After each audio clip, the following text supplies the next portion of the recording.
दोस्तों, story Hindi TV में आपका स्वागत है।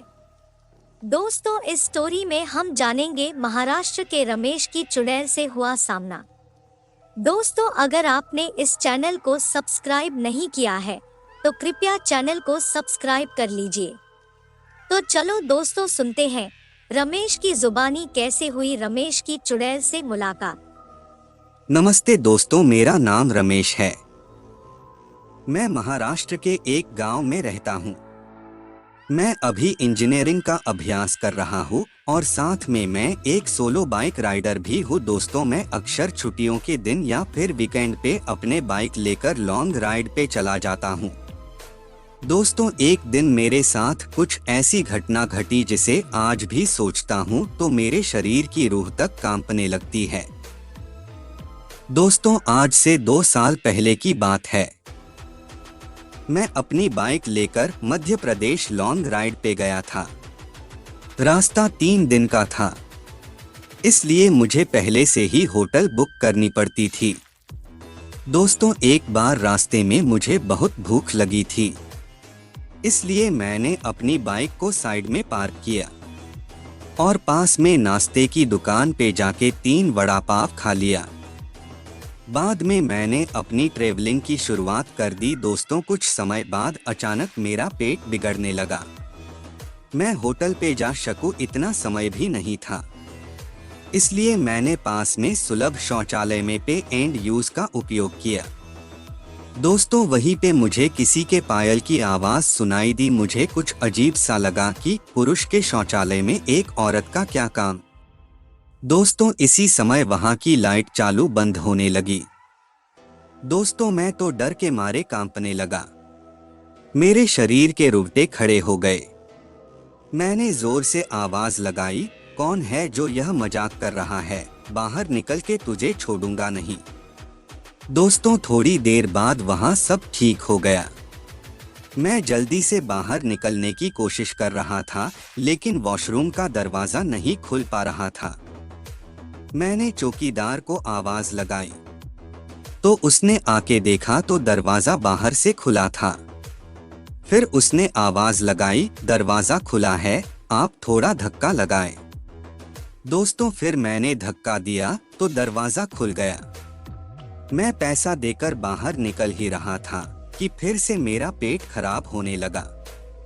दोस्तों, मुझे वापस उस खतरनाक वॉशरूम में नहीं जाना था, लेकिन मेरे पास और कोई चारा भी तो नहीं था। दोस्तों, इस बार लगभग 2-3 मिनट हुई होगी कि वापस से लाइट चालू बंद होने लगी और साथ में कोई स्त्री की हंसने की आवाज भी आ रही थी। दोस्तों, मुझे काफी डर लगने लगा था। मैं जल्द ही अपना काम करके बाहर निकलने की कोशिश कर रहा था, लेकिन दोस्तों, मैं वहां से उठ ही नहीं पा रहा था। मुझे ऐसा लग रहा था कि कोई मुझ पर बैठ गया हो। मैं अपनी पूरी ताकत लगा के खड़ा हो गया और दरवाजा खोल के बाहर निकल गया। दोस्तों, बाहर आकर मैंने देखा कि सुलभ शौचालय का मुख्य दरवाजा बंद था और उस पर काफी सारे जीव जंतु चिपके हुए थे। दोस्तों, यह सारा खौफनाक दृश्य देखकर मेरे तो प्राण ही निकल गए हो ऐसा महसूस होने लगा। मैं जोर जोर से रोने लगा। वहां पे काफी अंधेरा था और काफी दुर्गंध भी आ रही थी। दोस्तों, मुझे लगा कि मैं यहाँ से कैसे बाहर निकल पाऊंगा।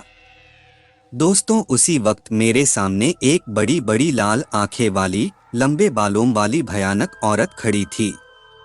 दोस्तों, उसे देखकर मेरे तो होश ही उड़ गए।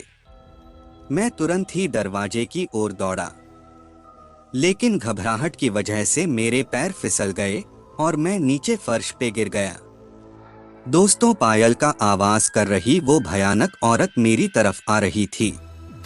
उसे देखकर लगा कि आज मेरी जिंदगी का आखिरी दिन है, अब मैं बचने वाला नहीं हूँ। दोस्तों, थोड़ी ही देर में वो औरत मेरे पास आकर बैठ गई और मुझे जानवर के जैसे सूंघने लगी। मुझे अपनी मौत साफ साफ दिख रही थी। दोस्तों, फिर मैंने अपनी सारी हिम्मत लगा के एक आखिरी कोशिश करके जोर लगा के खड़ा हो गया और जोर जोर से दरवाजे को हिलाने लगा। थोड़ी ही देर में दरवाजा टूट गया और मैं बाहर निकल गया। दोस्तों, जब मेरी नज़र बाहर खड़े लोगों के सामने पड़ी तो मैंने देखा कि लोग मेरे सामने ऐसे देख रहे थे जैसे मैं कोई पागलखाने से भाग आया हूँ। दोस्तों, लोग मुझे यहाँ तक बोलने लगे कि पागल है क्या, पी के आया है। दोस्तों, तभी वहाँ पास में खड़ा आदमी ने मेरे पास आके पूछा कि भाई तुम वहाँ अंदर क्या कर रहे थे। दोस्तों, मैंने कहा भाई मैं कोई अंदर घूमने नहीं गया था, बल्कि टॉयलेट करने के लिए गया था। दोस्तों, मेरी बात सुनकर उस भाई ने मुझसे कहा तुम जरा पीछे मुड़कर तो देखो। दोस्तों, मैंने जब उस आदमी की बात सुनकर पीछे मुड़कर देखा तो मेरे तो होश ही उड़ गए। दोस्तों, वहां कोई भी शौचालय नहीं था, बल्कि एक पुराना टूटा फूटा खंडहर मकान था। दोस्तों, ऊपर वाले की मेहरबानी थी कि मैं सही सलामत बच गया और उस भयानक दिखने वाली चुड़ैल की चंगुल से बच गया। तो दोस्तों, ये रमेश जी की कहानी आपको कैसी लगी, प्लीज हमें कमेंट करके जरूर बताएं। कहानी को लाइक और शेयर करें। इसी तरह की और कहानी के लिए चैनल को सब्सक्राइब करें। पूरी कहानी सुनने के लिए आपका बहुत बहुत धन्यवाद।